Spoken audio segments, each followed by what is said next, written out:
মহাসম্মেলনের সম্মানিত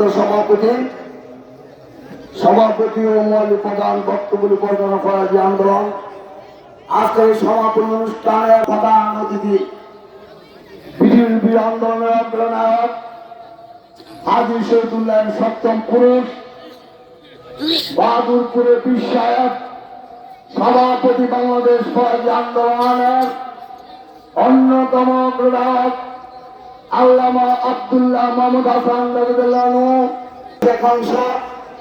আমি আপনাদের সর্বপ্রথমে আমার রাজ্যের বিএনপি ভারপ্রাপ্ত চেয়ারম্যান জনাব তারেক রহমান এবং সাবেক প্রধানমন্ত্রী মানুষের নেত্রী বেগম খালেদার পক্ষ থেকে আপনাদেরকে সালাম জানিয়ে এবং আমার ব্যক্তিগত পক্ষ থেকে আপনাদের সালাম জানিয়ে আমি আমার বক্তব্য শুরু করছি। আসসালামু আলাইকুম ওয়া রাহমাতুল্লাহি ওয়া বারাকাতুহু। আজকে যিনি প্রধান অতিথি যারা ইসলামী চিন্তাবিদ তারা কোরআন হাদিসের আলোকে আল্লাহ রাসূলকে নিয়ে বক্তব্য রাখবেন, ওলি আল্লাহ এবং পীর সাহেবদেরকে নিয়ে বক্তব্য রাখবেন। আমি একজন ক্ষুদ্র নগণ্য রাজনীতি কর্মী, আমি শহীদ আদর্শের সৈনিক, চলমান নেতৃত্ব তারেক রহমানের একজন কর্মী।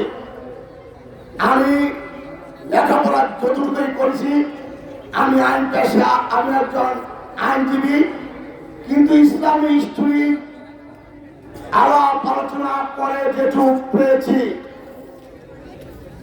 পৃথিবী সৃষ্টি হওয়ার পর থেকে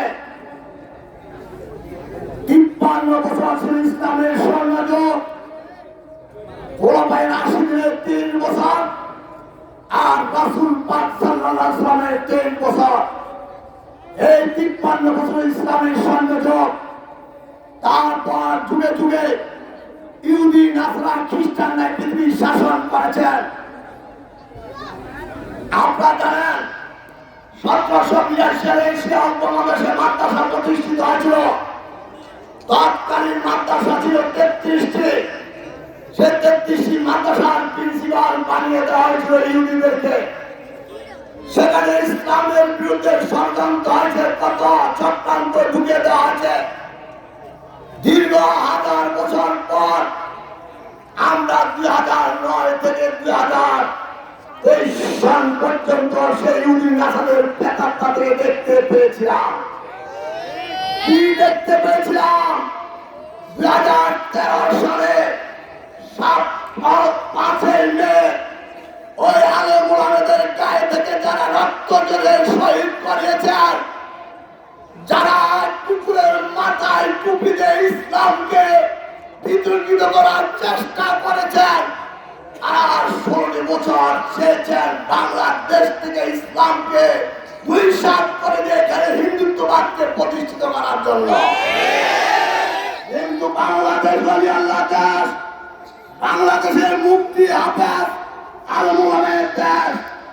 এদেশে ইসলামকে নিয়েছেন হযরত শাহজালাল শাহপরাণ, আর ভারতবর্ষে ইসলাম নিয়ে এসেছিলেন হযরত খাজা মাইনুদ্দিন চিশতি রহমাতুল্লাহ।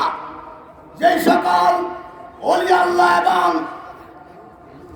মুফতি মাওলানা আলেম ওলামাগণ এই বাংলাদেশে ইসলামকে প্রতিষ্ঠিত করেছেন, তাদের কাছ থেকে ইসলামকে ছিনিয়ে ওই শেখ পরিবার আপনারা কখনো ইসলামকে ধ্বংস করতে পারবেন না, বরং আপনারা ধ্বংস হয়ে গিয়েছেন। আপনারা কি করেছেন? বাংলাদেশের ইসলামী মাদ্রাসা শিক্ষা বোর্ডের হিন্দুদেরকে মহাপরিচালক এবং পরিচালক বানিয়েছেন। শেখ হাসিনা বাজার। আজকে বাংলাদেশে ইসলামী চিন্তাবিদরা ঠিক আছে, পীর সাহেবরা ঠিক আছে, মুফতি মাওলানা আলেম ওলামাগণ ঠিক আছে, আর আপনি কোথায়? আজকে আপনি হিন্দুত্ববাদের কাছে আশ্রয় নিয়েছেন। আপনি সৃষ্টিকর্তার কাছে আশ্রয় নিতে পারেন নাই, রাসূল পাক সাল্লাল্লাহু আলাইহি ওয়াসাল্লামের কাছে আশ্রয় নিতে পারেন নাই। আপনি বাংলাদেশের রাষ্ট্রীয় ক্ষমতা দখল করার জন্য একবার মাথায় গিরা পড়েন, আবার ভোট পাওয়ার জন্য হিন্দুদের সিঁদুর কুপানে দেন।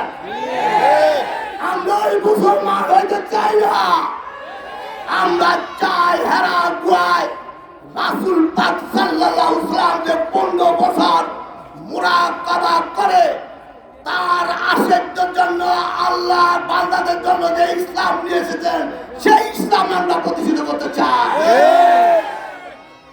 আজকের ইসলাম মোহাম্মদ সম্মেলন এখানে রাজনীতি বক্তব্য দিতে চাই না। আজকে এখানে তিনি প্রধান অতিথি, ওনার সামনে আমাদের বক্তব্য দেওয়ার অত সাহস নেই। ইসলামী চিন্তাবিদ যারা আছেন তাদের সামনে কথা বলার সাহস নেই। শুধু বলবো জিহাদ, আমরা অনেকে বলি জিহাদ করতে হবে। সে জিহাদ কার সাথে? মুসলমানের সাথে, অন্য ধর্মের সাথে সেটাও না। জিহাদ করতে হবে নফসের সাথে। আপনি নফসের সাথে জিহাদ করে আল্লাহ রাসূলের পথে এগিয়ে যেতে হবে। আমি ইসলামী চিন্তাবিদ যারা এখানে আছেন তাদের প্রতি অনুরোধ জানিয়ে বলতে চাই, আগামী দিনে অতীত ইসলামকে নিয়ে ষড়যন্ত্র হয়েছে, পৃথিবীর শিক্ষার পর থেকেও হয়েছে, রাসূল পাক সাল্লাল্লাহু আলাইহি ওয়াসাল্লামের আমলেও হয়েছে। সুদেরকে বলবো ভিড় অনেকে আছে, কিন্তু হাক্কানি ভিড় হতে হবে। আরে অনেক আছেন, সত্যিকার আনন্দ হতে হবে। আমরা সুদেরকে বলতে চাই এদেশের মানুষ সরল, খুবই সহজ সরল। বাংলাদেশের মুসলমান শুধু এটিকে বসে আল্লাহ রাসূলকে পেতে হবে। আমাদের মূল উদ্দেশ্য হল আল্লাহ রাসূলকে পাওয়া এবং পরকালের মুক্তি পাওয়া। এখন অনেকে বলেন আমি বিয়ের মাধ্যমে পরীক্ষাপন্থী মিলে আমি আল্লাহ রাসূলকে পেতে পারি, আমি মাদ্রাসা হাফেজ হলে আল্লাহকে পেতে পারি, আমি আলেম ওলামা হলে আল্লাহকে পেতে পারি, আমি হাদিস বিশ্লেষণ করে মুক্তি হলেও আল্লাহকে পেতে পারি। আমি এটুকুর সাথে যোগ করতে চাই। মনে করেন এই আলিমচেক থেকে আপনি ঢাকা যাবেন, নদীপথে যেতে পারবেন, ফতুল্লাহি হয়ে যেতে পারবেন, চাষার দিয়ে যেতে পারবেন, আদম সিদ্ধির আদম দিয়ে যেতে পারবেন। আপনার উদ্দেশ্য হলো ঢাকা যাওয়া। আমাদের মুসলমানদের উদ্দেশ্য হলো আমরা আল্লাহকে পেতে চাই, রাসূলকে পেতে চাই, পরকালে মুক্তি পেতে চাই। আমাদের ঈমান আকীদা নিয়ে যারা ষড়যন্ত্র করবে, সে হিন্দুত্ববাদ হোক, খ্রিস্টান হোক, বৌদ্ধ হোক, আমরা কিন্তু সেটা মেনে নিব না। রাসূল পাক সাল্লাল্লাহু আলাইহি ওয়াসাল্লামকে অতীত অনেক ষড়যন্ত্র হয়েছে। অনেক ইতিহাস পর্যবেক্ষক বলেন রাসূল সাল্লাল্লাহু আলাইহি ওয়াসাল্লাম ক্ষুধার জ্বালায় পেটে পাথর বেঁধেছেন, ওই খ্রিস্টানের বাগানে ক্ষুধার জ্বালায় মেয়াদ চালিয়েছেন। এগুলি কিন্তু সত্যি কথা নয়। রাসূল ওই যুগের সবচেয়ে বড় প্রতিষ্ঠিত বংশ কুরাইশ বংশের জন্ম করেছেন। উনি যেন আল্লাহ যেন তাকে মাফ করে জান্নাতুল ফেরদৌস দান করেন। আর 91 থেকে 96, 2001 থেকে 6 এদেশে ইসলামের পক্ষে কাজ করেছেন। পীর মাশায়েখদের ওলামাদের জন্য, মাদ্রাসার জন্য কাজ করেছেন সাবেক প্রধানমন্ত্রী বেগম খালেদা জিয়া। আগামী দিনে ইসলামের জন্য কাজ করতে চান, রাসূলের একজন উম্মত হিসাবে কাজ করতে চান। আমার রাজনীতি অভিভাবক বিএনপির ভারপ্রাপ্ত চেয়ারম্যান তারেক রহমান, আমি আপনাদের কাছে জোহার করব, আপনারা আমাদের সাবেক প্রধানমন্ত্রী বেগম খালেদার জন্য দোয়া করবেন, উনি যেন সুস্থ হয় বাংলাদেশে আপনাদের সাথে পাশে থেকে ইসলামের পক্ষে কাজ করতে পারে। আপনারা জনতা এবং আমাদের অভিভাবক বিএনপির ভারপ্রাপ্ত চেয়ারম্যান তারেক রহমানের জন্য দোয়া করবেন। তার বিরুদ্ধে, জিয়া পরিবারের বিরুদ্ধে, বাংলাদেশের স্বাধীনতার সার্বভৌমত্বের বিরুদ্ধে এখনো ষড়যন্ত্র হচ্ছে।